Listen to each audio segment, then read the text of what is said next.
শিক্ষার্থী বন্ধুরা, আজকে আমরা এক সলব বিশিষ্ট বহুপদী রাশির গ্রাফ সম্পর্কে জানলাম এবং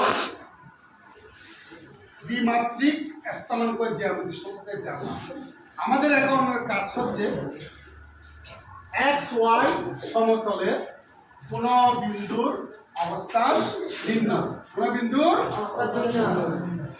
আমাদের বিন্দুগুলো হচ্ছে XY, এগুলো কি 0 0, এটা x, এটা y, আর এটা হচ্ছে 3 4, 3x 4 y minus 5 4 minus 5 minus 5 6 minus 4। আমি এতক্ষণ আলোচনা করেছি এই যে এটা কি গ্রাফ, এটা কি তোমাদের সবার খাতে গ্রাফ আছে কিনা দেখো দেখি।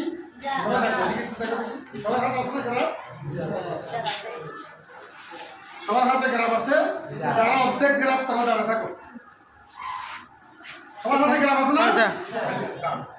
এখন আমি এই গ্রাফকে এটা দেখো, এই সমতলে একটা কি করলাম, রেখা টানলাম।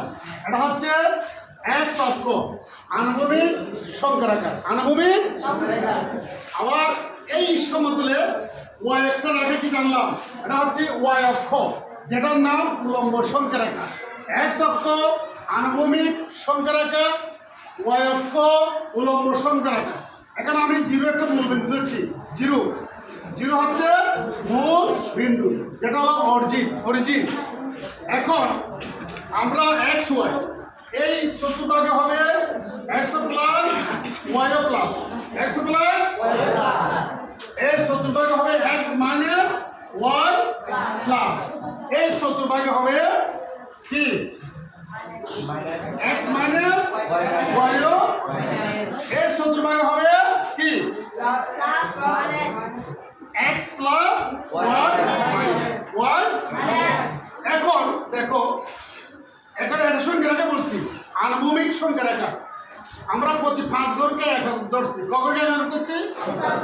5 ঘর। এটা 1 2 3 4 5 6 7 প্লাস 1 2 3 4 5 6 7 উপর দিকে এইভাবে যাবে।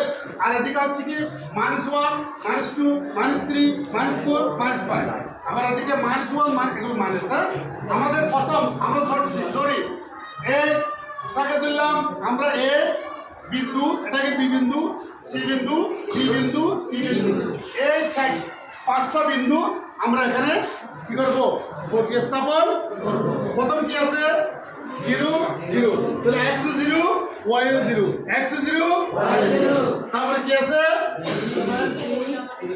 3 4 3 4, x 3 y 4, দুটো প্লাস। তাহলে এখানে 1 2 3 যাবে y 1 2 3 4, পরের দিকে 4 উঠবে। তাহলে এটাকে আমরা দেব 1 2 3 1 2 3 4। এটা আমি একটা দেব, এখানে লিখবো যে এ, এটা এ বিন্দু। কি বিন্দু? এ বিন্দু না, সরি বি বিন্দু। কি বিন্দু? বি বিন্দু হচ্ছে 3 4, আর মূল 0 হচ্ছে এখানে 0 0, এটা হচ্ছে এ বিন্দু। এইভাবে আমরা এই বিন্দুগুলো সব কাগজে স্থাপন করব। সবাই সব কাগজে সেটা কাজ করবে। সবাই কাজটা দেখি, সব কাগজে সবার কাছে। আর দেখো দেখো আমাদেরকে সবাই দেখো, সেটাও আমরা এই কাজটা একভাবে করবো। এর পরবর্তী আমাদের একটা জোড়া কাজ আছে, সবাই করো।